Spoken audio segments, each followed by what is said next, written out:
Welcome to quick review. और हम बात करने लगे हैं जी why Islamabad talks fail and what next. ठीक है कि भाई जो इस्लामाबाद के अंदर जो बातचीत हुई आपने देखा कि वो नाकाम हो गई, तो उसकी नाकामी की क्या वजूहात थी, क्या जो है वो डिमांड्स दोनों साइड से रखी गई। क्योंकि इससे पहले हम ये देख चुके हैं कि 15 पॉइंट्स जो है वो अमेरिका ने दिए थे और उसके बदले में 10 पॉइंट्स जो है वो ईरान ने दिए थे, जो कि टोटली एक दूसरे के अपोजिट थे। लेकिन बावजूद इसके कि हमने देखा कि भाई एक सीज फायर हुआ और पाकिस्तान ने एफर्ट की और पाकिस्तान को कहा गया कि भाई वो एक पीस मेकर है और हमने कोशिश की कि बातचीत की जाए इन दोनों के बीच में और इनको जो है वो किसी म्यूचुअल एग्रीमेंट के ऊपर लेके आया जाए, लेकिन ऐसा नहीं हो सका।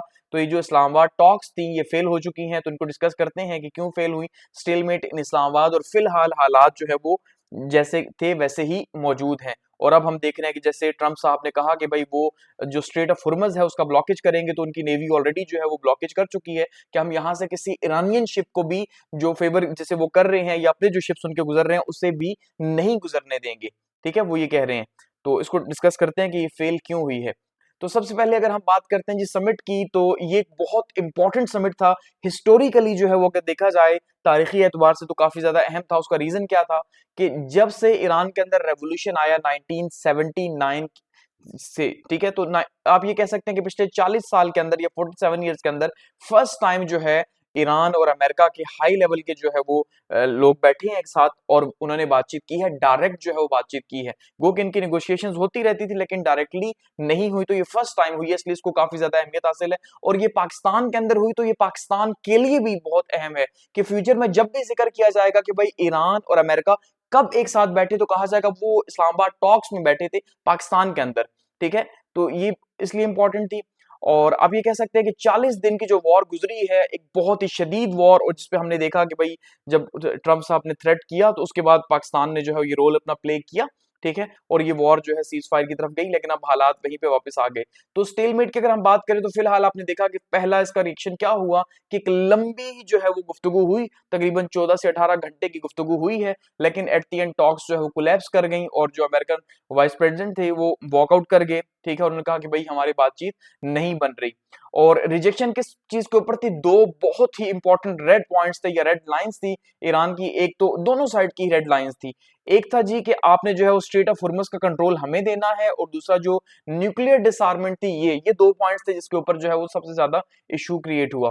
ईरान ने जो है वो रिजेक्ट कर दिया और ये कहा कि अमेरिका जो कि वॉर में हासिल नहीं कर सका 40 दिन की, तो अब वो डिप्लोमेटिक टेबल पे ये सब हासिल करना चाहता है।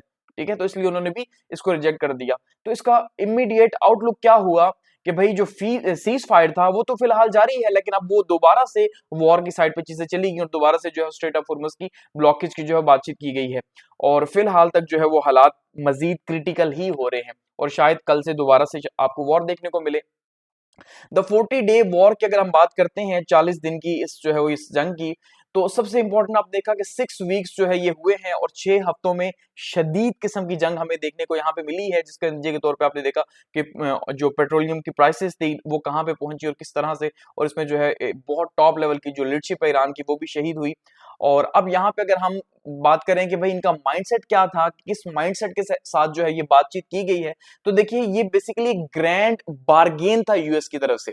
ठीक है, कि यूएस जो है हकीकत में यही चाह रहा था कि जो वो जंग के मैदान में नहीं हासिल कर सका वो टेबल टॉक के थ्रू, डिप्लोमेसी के थ्रू हासिल करना चाहता था कि किसी तरह जो है वो ईरान को काबू किया जाए, वो जिसमें नाकाम रहा।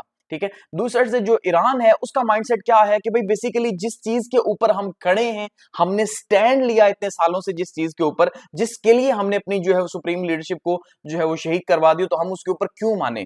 उनका पॉइंट भी वैलिड है, लेकिन अमेरिका ने जिस बात पे जंग शुरू की अगर वही पूरी नहीं हो रही तो उनका भी इशू है। सो इसका मतलब ये कि ये बहुत ही क्रिटिकल चीजें हैं कि यानी ना वो बात जिसकी वजह से अमेरिका ने जंग स्टार्ट की ईरान ने मानी, और जिसकी वजह से ईरान ने इतनी शहादतें दी, ना अमेरिका उसको उससे पीछे हटने पे तैयार हुआ। तो इस टाइम पे हम ये देख रहे हैं फैसिलिटेटर कौन था जी। आपने देखा कि पाकिस्तान की बड़ी वाहवाह हुई और खास करके इसका जो क्रेडिट दिया जा रहा है वो आसिम मुनीर साहब को दिया जा रहा है कि भाई ये एक मिलिट्री की जो है वो एक एफर्ट थी जिसके थ्रू जो है उन्होंने यूएस को भी, क्योंकि उनके साथ क्लोज रिलेशंस हैं, ईरान के साथ भी क्लोज रिलेशंस हैं, तो इस वजह से जो है वो हमने और पीएम शहबाज साहब ने जो है जी बड़ी एफर्ट की है। तो देखिए एज ए होल अगर हम थोड़ा सा पॉलिटिक्स से बाहर होके देखें तो एक्चुअली में जो है वो इस्लामाबाद टॉक्स जो थी, आप ये कह सकते हैं कि वो और किसी के लिए इंपॉर्टेंट हो ना हो, क्योंकि ईरान और अमेरिका का फैसला यहाँ पे कुछ नहीं हो सका, लेकिन एटलीस्ट पाकिस्तानियों के लिए बहुत बड़ी बात थी कि पूरी दुनिया का इंटरनेशनल मीडिया जो है वो पाकिस्तान में मौजूद रहा और उसे कवर करता रहा। बहुत से आपने देखा जर्नलिस्ट ऐसे थे जो फर्स्ट टाइम पाकिस्तान आए, जिन्होंने देखा कि यार इस्लामाबाद कितना प्यारा है और यहाँ पे हमें क्या इमेज दिखाई जाती है, लेकिन ये खुद किस तरह का है, हमारी सिक्योरिटी अरेंजमेंट्स और बाकी सारी चीजें। तो एक्चुअली में आप ये कह सकते हैं कि पाकिस्तान के लिए ये चाहे कामयाब हो या नाकाम हो प्लस ही रहा, और पाकिस्तान का एक सॉफ्ट इमेज, एक पीस मेकर के तौर पे जो है वो दुनिया में गया है। तो ये पाकिस्तान के लिए बहुत ही इंपॉर्टेंट था। ठीक है, तो अगर हम पाकिस्तान की बात करें, अब वापस आते हैं जी। देखिए अब ये ग्रैंड बारगेन किस तरह से है। अब वहां पे जो बातचीत हुई है उसमें सबसे बड़ा प्रॉब्लम क्या था, अमेरिका ने इस ग्रैंड बारगेन में ऑफर क्या किया, भाई क्या हम लेके आए हैं आप ईरानियंस के लिए, क्या हम दे रहे हैं। सबसे पहले उन्होंने कहा कि भाई हम जो है मुकम्मल तौर पे आपकी जो इकोनॉमिक सैंक्शंस हैं, जो आप पे माशी पाबंदियां हैं वो हटा देंगे। ठीक है, यानी माशी पाबंदियों को हटाने की बात की, ये बड़ी ऑफर थी एक्चुअली में, जो कि पिछले 47-50 ईयर से ईरान जो है फेस कर रहा था। दूसरा उन्होंने क्या कहा जी कि फुल जो है वो आपकी रिकग्निशन होगी इंटरनेशनल कम्युनिटी के अंदर। ठीक है, यानी जो आपको आइसोलेट किया हुआ है, आपके साथ किसी को ट्रेड नहीं करने दी जाती, कोई कुछ नहीं आपके मामला चल रहे, ठीक है, तो वो आपको वापस लेके आ जाएगा। और फ्यूचर जो है स्ट्रेटेजिक पार्टनरशिप आपके साथ होगी, जैसे हम बाकी गल्फ कंट्री के साथ करते हैं आपके साथ भी काम करेंगे। यानी इन्होंने अपनी तरफ से क्या ऑफर किया कि हम आपको बिल्कुल नॉर्मल कर देंगे जी, आप अगर हमारी बातें मानते हैं। ये ग्रैंड बारगेन है इसके बदले में। जबकि ईरान की अगर हम बात करें, जो प्री रिक्विजिट्स थी, उसने क्या कहा जी, उसने कहा भाई सबसे पहली बात तो ये है मुझे आप पे ट्रस्ट नहीं है, यानी आप अभी यहाँ मेरे से बातें मनवा लो। क्वेश्चन ये है, स्ट्रेट ऑफ फॉर्मस आपको दे दूं, अपने सारे के सारे जो है वो अगर न्यूक्लियर वेपन्स आपके हवाले कर दूं, तो क्वेश्चन ये है कि मुझे क्या जो है आप गारंटी दोगे। तो इसी वजह से जो है वो जो इनके पार्लियामेंट के जो हेड थे, स्पीकर साहब थे, उन्होंने कहा कि भाई ईरान जो अमेरिका जो है जो फेल हो गया 40 दिन हासिल करने में, तो वो अब जो है वो ये नेगोशिएशंस के थ्रू या डिप्लोमेसी के थ्रू हासिल करने की कोशिश कर रहे हैं। तो ग्रैंड बारगेन के बदले में ईरान का जो ट्रस्ट डेफिसिट था वो काफी ज्यादा था। अब देखिए ये बहुत इंपॉर्टेंट चीजें हैं, ये वो 3 पॉइंट्स हैं जिसके ऊपर जो है हम ये देखते हैं कि जंग स्टार्ट भी इसी वजह से हुई, पिछले 40 साल से इश्यू भी यही है और आगे भी हम ये देख रहे हैं कि इसी तरह से चलेगा। सबसे पहला पॉइंट यहाँ पे क्या है जी, न्यूक्लियर प्रोग्राम। क्योंकि देखिए जंग क्यों हुई, अगर हम ये देखते हैं कि पिछले 40 साल से ईरान के ऊपर पाबंदियां हैं, तो उसका सबसे बड़ा रीजन ही उसका न्यूक्लियर प्रोग्राम सामने रखा जाता है कि भाई यहाँ पे अब क्योंकि इस्लामिक गवर्नमेंट है तो वो न्यूक्लियर प्रोग्राम लेके आएगी और वो जब भी एटम बम बनाएगी तो इसराइल को टारगेट किया जाएगा। ये सबसे बड़ा एजेंडा है। तो यूएस की डिमांड ये थी कि भाई आप जितनी भी यूरेनियम एनरिचमेंट है उसको खत्म करो, यानी जीरो यूरेनियम एनरिचमेंट, वही जो पिछले 2 साल से बातचीत चल रही है ईरान की और इसराइल की, अमेरिका की। ठीक है, और दूसरा जितनी भी आपके पास यूरेनियम के स्टॉक पाइल्स मौजूद हैं, यानी जो यूरेनियम आपके पास मौजूद है वो भी आप हमारे हवाले कर दो। ये सबसे इंपॉर्टेंट चीज थी कि भाई देखिए आपने देखा जब ये उन्हें हासिल करने के लिए उन्होंने कॉपरेशन किया तो उनके जहाज वहां पे पायलट वगैरह भी फंसे और उसको निकाला गया वहां से, तो वो हासिल नहीं कर सके। तो ये सबसे पहली जो है डिमांड रखी गई, जबकि ईरान की ये रेड लाइन है। ये अमेरिका की भी रेड लाइन है कि भाई हमने आपको किसी भी सूरत एटम बम नहीं बनाने देना, न्यूक्लियर वेपन्स नहीं बनाने देने। क्यों? क्योंकि ये इसराइल की डिमांड है। जाहिर बात है इसराइल को सबसे ज्यादा थ्रेट ये है, जबकि ईरान कह रहा है ये तो मेरी रेड लाइन है भाई, ऐसा कैसे हो सकता है, मैं न्यूक्लियर वेपन्स नहीं बनाऊंगा लेकिन मैं जो है यूरेनियम आपके हवाले नहीं करूंगा, और ये हमारी रिजीम की सर्वाइवल का इश्यू है। यानी बेसिकली इसको ये कहा जा रहा है कि अगर ईरान ये बात मानता है तो वो किस मुंह से वापस जाएगा कि भाई आपने लीडरशिप जो है वो शहीद करवा दी इस यूरेनियम के पीछे सब कुछ, और अब आप एग्रीमेंट करके आ गए हैं, ये पॉसिबल नहीं है। दूसरा जो सबसे इंपॉर्टेंट है, ये काफी हैरत की बात है, और वो क्या है जी, रीजनल प्रॉक्सीज की यहाँ पे अमेरिका ने बात की कि जो रीजनल प्रॉक्सीज हैं, जिसमें आप ये कह सकते हैं कि यमन के अंदर जो है वो होसी हैं। ठीक है, इसके अलावा आप ये कह सकते हैं शाम के अंदर प्रॉक्सी चल रही है, खास करके लिबनान की अगर आप बात करें तो वहां पे हिजबुल्लाह को सपोर्ट किया जा रहा है। तो इसको आपको जो फंडिंग जितनी भी है वो सारी खत्म करनी होगी, जो जितने भी ग्रुप्स हैं इनकी जो ट्रेनिंग है, जो फंडिंग है, क्योंकि वो चल ही ईरान पे रहे बेसिकली। ठीक है, इस पे भी ईरान ने इंटरेस्टिंगली क्या जी इसको भी रिजेक्ट कर दिया कि ऐसा नहीं है, यानी उसने इनको ऑन किया कि भाई ये जो हिजबुल्लाह है, ये जो हमास है, या जो बाकी ग्रुप्स हैं, ठीक है, तो ये बेसिकली इनका इनके साथ लिंक है। तो उन्होंने ऐसा नहीं किया जैसे पाकिस्तान के साथ, आपको पता है जब पाकिस्तान ने खुद ही तालिबान बनाए और जब अमेरिका ने डिमांड की कि भाई आप इनकी सरपरस्ती से हटे, तो पाकिस्तान ने कहा ठीक है भाई हम तो हट गए, वो आज तक हमारे खिलाफ लड़ रहे हैं। लेकिन ये नहीं हटे पीछे, ये इनकी पावर थी, उन्होंने कहा नहीं भाई हम इससे पीछे नहीं हट सकते, हाँ हम प्रॉक्सी वॉर्स को रोकेंगे लेकिन इनके साथ ताल्लुक जो है उसको खत्म नहीं कर सकते। और थर्ड जो इंपॉर्टेंट पॉइंट था, जो रेड लाइन थी दोनों की, वो था स्ट्रेट ऑफ हुर्मुज। ठीक है जी, स्ट्रेट ऑफ हुर्मुज क्या है जी? अमेरिका ने कहा भाई इसका फुली कंट्रोल जो है वो आप आजाद कर दें, ठीक है, और आप इसका कंट्रोल दे दें, ये कमर्शियल हो। जबकि ईरान ने कहा भाई ऐसा नहीं हो सकता, ये तो हमारा, मेरा और जो ओमान है उसकी टेरिटरी के अंदर है, उसकी समुद्री हदूद है, तो हम क्यों इससे दस्तबरदार हो, आप ये ले लें और कल को जो है वो आप दोबारा से हमें भी यहां से कुछ ना लेके जाने दें, जैसे अभी अमेरिका ने जो है वो नेवल ब्लॉकेज कर दी है। तो ये वो 3 पॉइंट्स थे बहुत ही इंपॉर्टेंट, जिस वजह से यहां पे बातचीत कोलैप्स कर गई। ठीक है ना, तो स्ट्रेट ऑफ हुर्मुज का कंट्रोल जो है वो अमेरिका को देने पे ये एग्री हुए किसी भी सूरत, जबकि अमेरिका इनके पास नहीं रहने देना चाहता। दूसरा, रीजनल प्रॉक्सीज थी, चले शायद कि इसके ऊपर भी बातचीत हो सकती थी, लेकिन न्यूक्लियर प्रोग्राम जो है उसके ऊपर भी ईरान ने डील नहीं की। तो ये बेसिक जो है वो रीजन बने हैं। अब अगर हम थोड़ा सा न्यूक्लियर प्रोग्राम को देखते हैं कि ये रेड लाइन क्यों है, तो देखिए ये रेड लाइन क्यों है, सबसे इंपॉर्टेंट ये है, आपने देखा इसी के ऊपर जब बातचीत नहीं बनी तो जो डीजी वेनिस साहब थे, यानी जो वाइस प्रेसिडेंट थे, वो उठ के चले गए वहां से कि भाई ठीक है अब इसके ऊपर बात नहीं है, तो फिर हम इसके ऊपर मजीद बात नहीं कर सकते। ठीक, क्योंकि ट्रंप ये बात कह चुका है कि भाई ईरान जो है वो न्यूक्लियर वेपन्स बनाना चाहता है और ये किसी भी सूरत नहीं होगा, ट्रंप ये कह रहा है।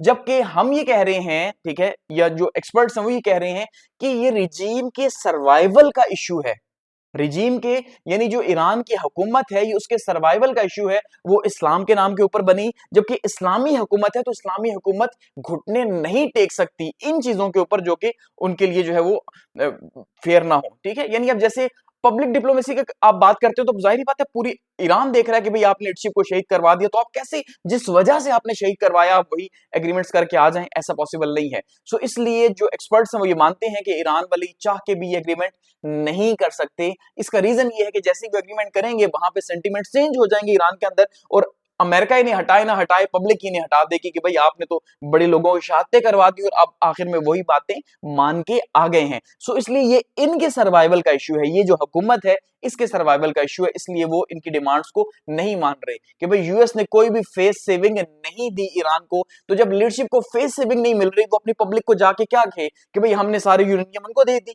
हम अब यूरेनियम जिसकी वजह से खड़े थे खत्म है, स्ट्रेट ऑफ हुर्मुज का कंट्रोल हमने दे दिया। सो ये वो ऐसे पॉइंट्स हैं जिसकी वजह से कहा जा रहा है कि अमेरिका ने भी ज्यादती की और कोई फेस सेविंग नहीं छोड़ी ईरान के लिए, ईरान की गवर्नमेंट के लिए।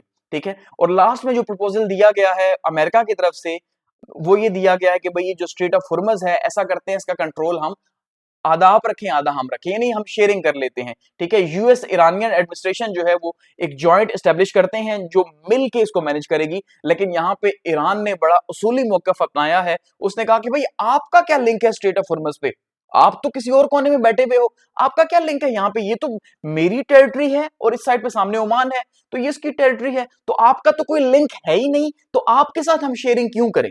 ठीक है, तो ईरान ने इसको भी जो है वो कंप्लीटली रिजेक्ट किया कि भाई उन्हें पता था कि आज ज्वाइंट कंट्रोल होगा और कल को ये सारे का सारा कंट्रोल ले लेंगे, जबकि इनका कोई काम भी यहाँ पे नहीं है।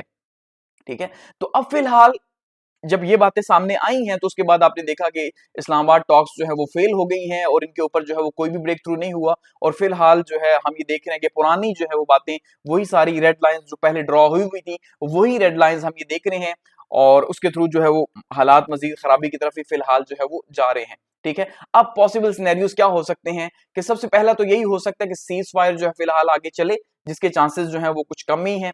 ठीक है, दूसरा ये हो सकता है कि आप क्या कर सकते हैं जी कि दोबारा से वॉर अचानक से स्टार्ट हो जाए, इसके चांसेस काफी ज्यादा स्टार्ट हैं, क्योंकि ऑलरेडी इजराइल ये कह चुका है। देखिए पहले भी इजराइल को साथ में शामिल नहीं किया गया और ये कहा गया कि जब नेतन्याहू की कॉल आई मीटिंग के बीच में वहां पे इस्लामाबाद टॉक्स के बीच में, तो उसके बाद से हमने देखा कि अमेरिका का रवैया बदल गया, क्योंकि अमेरिका डील करना चाहता है। प्रॉब्लम ये है क्योंकि वो दूर है भाई, उसे प्रॉब्लम नहीं है। इजराइल किसी भी सूरत डील नहीं करना चाहता, ये उसकी मजहबी जंग है, ये उसकी बका की जंग है, वो इस अपॉर्चुनिटी से कभी पीछे नहीं हटेगा। ठीक है, तो इसलिए जो है इजराइल की कॉल के बाद हमने देखा कि भाई ये चीजें बदली हैं।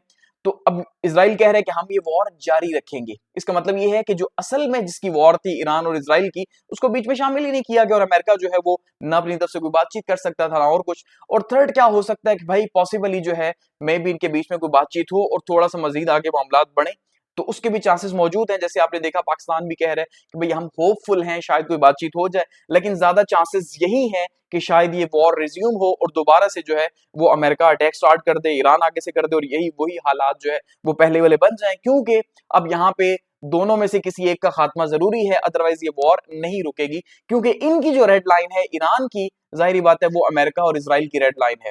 तो अब दोनों की ही रेड लाइन है, तो जब ऐसी कंडीशन हो, दोनों की रेड लाइन हो, तो फिर बेसिकली क्या है कि भाई किसी एक को खत्म होना ही है, तभी जो है जाके मामला कहीं ना कहीं बनेंगे, अदरवाइज उसकी पॉसिबिलिटी बहुत मुश्किल है। ठीक है, तो इस टाइम पे पीस के जो आप ये कह सकते हैं चांसेस बहुत कम है, वॉर के मैक्सिमम दिखाई दे रहे हैं कि शायद जो है वो किसी भी टाइम पे दोबारा से एक वॉर जो है स्टार्ट हो जाए, और वो इस बार ज्यादा शिद्दत वाली हो सकती है। ठीक है, तो अब देखते हैं कि मजीद क्या होता है, लेकिन फिलहाल तक इस्लामाबाद टॉक्स जो हैं वो फेल हो गई हैं। Thanks for watching.